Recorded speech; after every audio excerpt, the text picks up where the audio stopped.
안녕하십니까. 신인균의 국방TV 1일 안보 브리핑입니다. 자, 오늘도 역시 우리 대한민국을 둘러싼 중요한 안보 이슈들 간추려서 브리핑하도록 하겠습니다.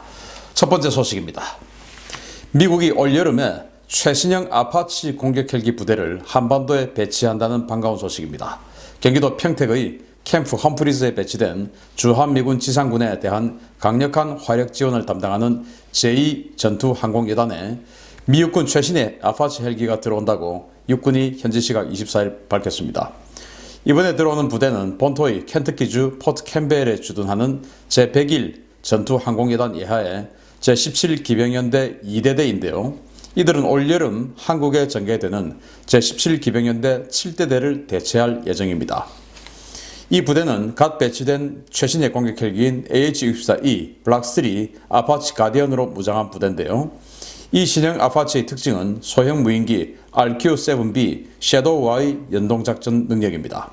최대 9시간까지 채공 가능한 소형 무인기 섀도우는 초소형 레이저 유도 미사일인 파이로스 대전차 미사일 탑재가 가능한 것은 물론 적지 깊숙이 침투해서 아파치 가디언의 정찰 정보를 제공하는 첨단 무인기로 기존의 OH-58D 카이오와 워리어를 대체하는 정찰 자산입니다. 이번에 배치되는 아파치 가디언은 현재 군산에 배치되어 있는 MQ-1C 그레이 이글과도 연계한 작전이 가능한데요. 무인기와 연동 가능한 첨단 아파치 부대 한반도 배치 확정은 최근 불거지고 있는 주한미군 감축설을 잠재우기 위한 미국의 배려로 풀이됩니다. 자, 아파치 공격 헬기.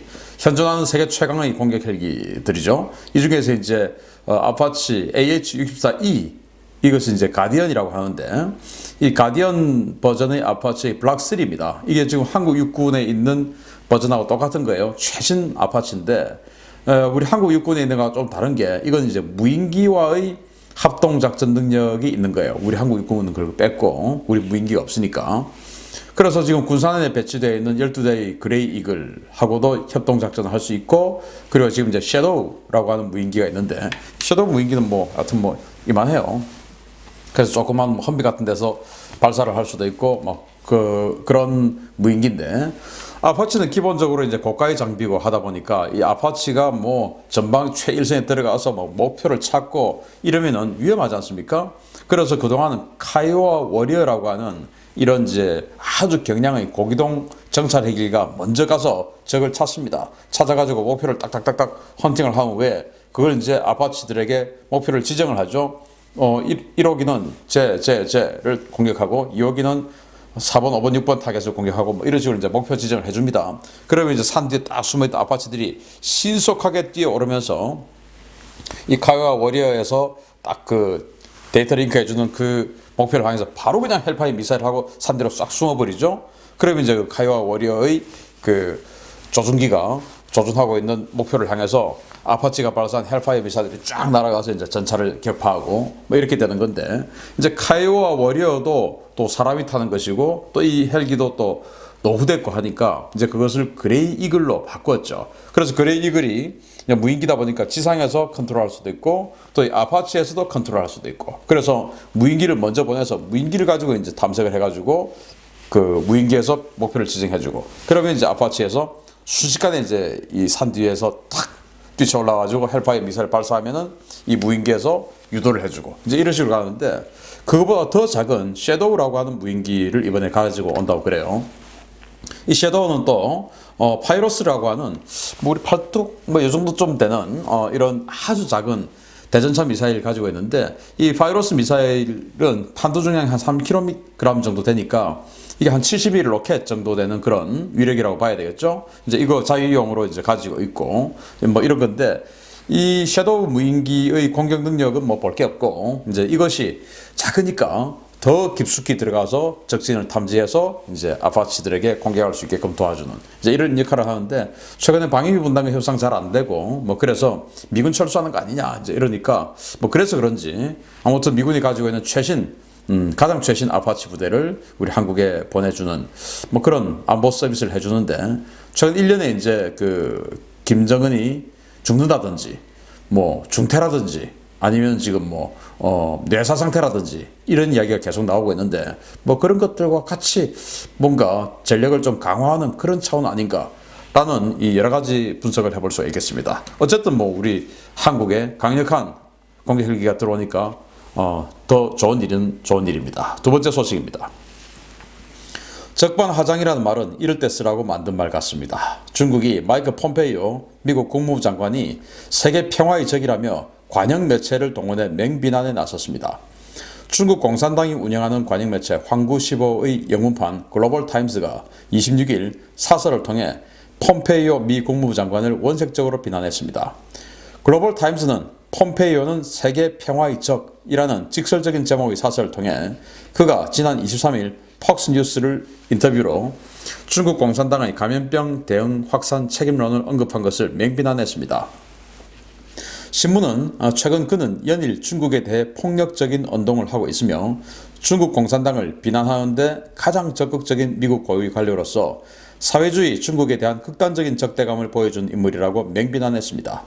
신문은 또 폼페이오의 이 같은 중국 비판은 미중 관계를 전략적 라이벌로 몰고 가기 위한 악의적인 목적을 보여주는 것이라며 CIA 출신인 폼페이오는 국무부를 CIA처럼 만들고 있다라며 최고 외교관인 자가 국제사회 이해 증진을 위한 기본적인 책임마저 등지고 있다라고 원색적으로 비난했습니다.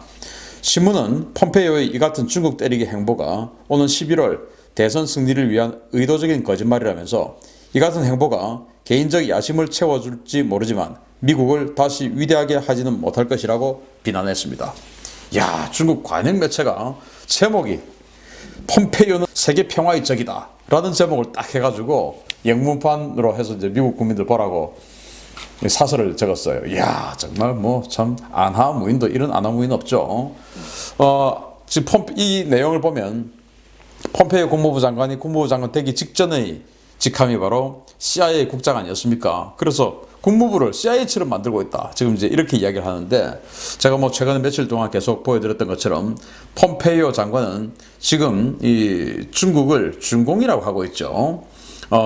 Chinese Communist Party, 그래서 CCP라고, 그래서 중국 공산당이라고 지금 계속 지칭을 하면서 뭐 그런 작업들을 해나가면서 지금 이 전염병 문제에 대한 중국의 책임, 그리고 원천적인 어떤 그 책임, 그리고 퍼뜨린 어떤 고의성에 대한 의심, 그리고 이제 이런 것들 조사해야 된다, 처벌해야 된다, 이런 것들을 계속 지금 작업하고 있지 않습니까? 그래서 이런 폼페이오 장관이 지휘하는 미 국무부, 그리고 그 미 외교 당국의 이런 작업이 중국이 지금 위기감을 느낄 정도로 지금 아주 세게 지금 진행되고 있는 것은 아니냐. 그러니까 지금 미국 내에도 중국 출신의 그 화교들이 있고 하니까 미 대선에서 이 화교들을 동원해서 이제 이 트럼프 대통령 흔들어 버리는, 이렇게 계속 니들이 세게 나오면 우리 화교들 동원해서 흔들 수 있어. 그러니까 그만해. 라고 하는 그런 이제 압박의 차원인 거거든요. 그래서 지금 미 국무부가 폼페이오 장관이 주도한 이 국무부의 공작이 아주 잘 먹히고 있는 것은 아니냐라는 생각을 해보고, 그래서 제발 아주 세게 먹혀가지고 중국 공산당이 더 이상 세계 평화를 위협하는 이런 행위 하지 않게 되길 바라고, 이번 전염병으로 인해서 전 세계가 지금 피해를 입고 있고 우리 대한민국도, 저도 다 피해를, 또 이 시청하고 계신 여러분들도 엄청난 피해를 보고 계시지 않습니까?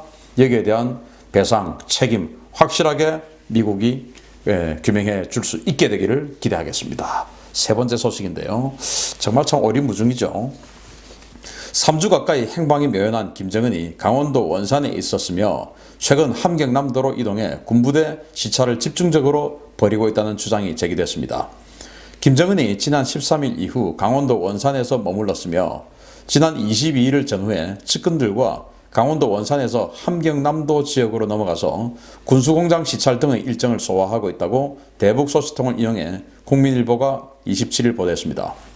이 소식통은 김정은이 태양절 직전인 13일께 평양에서 원산으로 이동했으며 원산 갈마 해안관광지구 건설 현장 시찰 등 일정을 마친 뒤에 함경남도로 옮겨갔다고 전했습니다.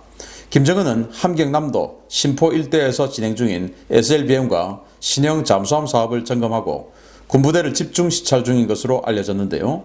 최근 함경남도 선덕 일대에 미사일 발사 차량이 전개되면서 김정은이 미사일 발사를 현지 지도할 것이라는 관측도 나오고 있습니다.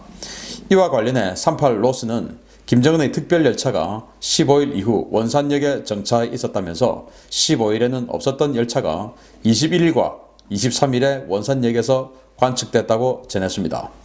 북한 관영 조선중앙방송은 어제 김정은이 양강도 삼지연 건설 사업에 참여한 당 간부와 근로자들에게 감사 인사 편지를 보냈다고 소개했는데요. 이번에도 김정은이 사진 대신 메시지만 공개해서 그의 신변에 대한 사실관계는 점점 더 안개 속으로 빠져들고 있습니다. 참 이상하죠. 지금 그 문정인 청와대 그 안보특보 그리고 김현철 통일부 장관 이런 사람들이 적극적으로 나서서 김정은 지금 원산에 있다. 그리고 북한군을 완벽하게 통제하고 있다. 이제 이런 주장을 적극적으로 해나가고 있는데 그러면은 김정은이 움직이고 있는 모든 동선에는 1호 사진사가 있을 겁니다. 그러면 뭐 김정은의 목소리, 동영상 이런 거 없이 지금 바로 지금 이 계절에 맞는 옷으로 갈아입은 그 사진 한 장만 딱 공개하면 되는데 그걸 지금 공개를 안 한다는 거예요. 이렇게 지금 전 세계가 떠들썩하고 이런 마당에 그래서 분명히 문제는 있을 것이다. 그리고 지금 이 경호상 전혀 맞지 않는 행위들을 지금 하고 있어요. 최고 존엄에 대해서, 최고 지도자에 대해서, VIP에 대해서 이렇게 일부러 동선을 노출하는 등 선덕비행장에 관람대를 미리 만들어 놓고 이런 하여튼 여러 가지 어떤 그 작전적인 그 절차와 맞지 않는 이런 일들이 벌어지고 있는데 또 기차가 지금 원산에 있다? 야, 이런 것들 제가 이런 것들 조금 더 데일리 디펜스를 통해서 지금 보여주고 있는 이 북한 관련한 이 소식들 이런 동선 공개 이런 것들이 얼마나 모순적인지 이런 것들을 제가 조금 더 분석해서 여러분들께 데일리 디펜스를 통해서 한번 알려드리도록 하겠습니다. 아무튼 지금 원산에 김정은이 멀쩡하다라는 것은 아주 페이크일 가능성이 높다라는 사실만은 저는 의심을 거둘 수 없는 상황인 것 같습니다. 이 내용 분석해서 따로 데일리 디펜스 알려드리겠습니다. 아무튼 김정은 편안하지 않기를 기원합니다. 마치겠습니다. 감사합니다.